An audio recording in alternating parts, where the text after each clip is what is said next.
Aldo, tandaan mo alis ka dito.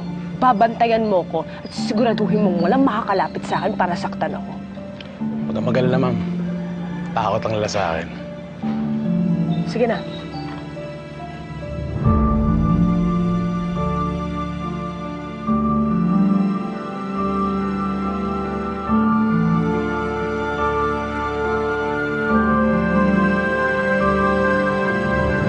Andiyan na siya.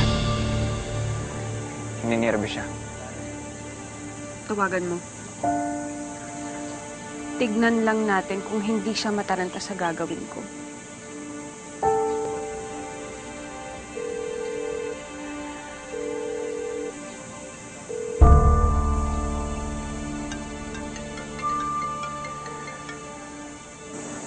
Hello? Hello? Chari. Nasaan ka na? Nandito na ako, sa lugar na sinabi mo, inaantay kita.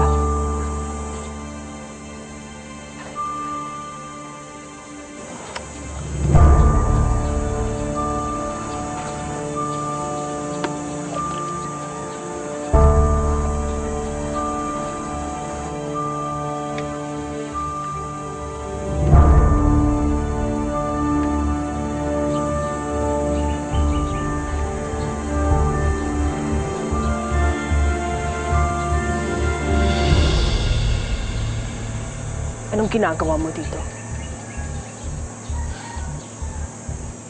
Bakit parang takot na takot ka?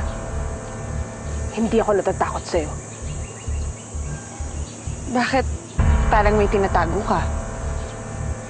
O tinatakasan? Ano ba sinasabi mo? Wala akong tinatakasan. Wala? Eh bakit ninenervyos ka? Palingon-lingon? Ano to, acting? Chari, hindi mo naman sinabi na may pangarap ka palang maging artista. Stop mocking me. I can mock you all I want. Ano ngayon ang pakiramdam, Chari, na ikaw ang nag-iisa? Na ikaw ang pinagkakaisahan at walang tutulong sa'yo? Ano ba talagang gusto mo, ha? Di ba ikaw ang may kailangan sa akin? Di ba ikaw ang may gusto ng video kung saan pinapakita na itinapon niyo ako ni William sa ilog?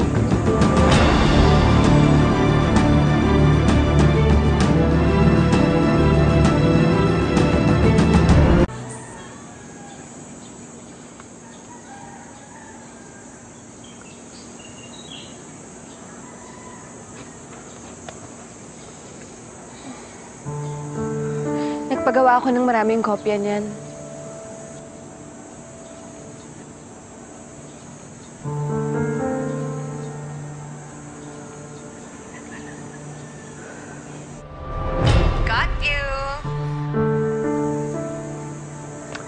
Pinaglalaroan mo lang naman ako Pinapunta mo ako dito para lang sa wala. Sinet up mo ko, Ate Grace. No, Chari. This is something. Dahil sa pagpunta mo dito, lalo mo lang pinatunayan na hindi ka inosente. Dahil kung inosente ka at wala kang alam sa pagtapon sa akin sa ilog, sana hindi ka na pumunta dito. Sana hindi mo na sinagot ang tawag na natanggap mo. Hindi. Hindi totoo yan. Bawiin mo yung sinabi mo. Bakit, Chari? Lilinisin mo din ang ebidensya? Katulad lang ng ginagawa ni William na paglinis ng crime scene para walang makuhang ebidensya? Parehong-pareho na talaga kayo ni William? Pareho na kayong kriminal mag-isip? Hiya ka? Ay! Unang hiya ka! You keep playing dirty tricks on me! Hindi talaga ako titigil! Tumigil ka! Criminal! Laban ka pa, ha? Tigilan mo na kasi ako. Tigilan mo lang, hiya ka talaga. Tama na! Bitiwan mo ako!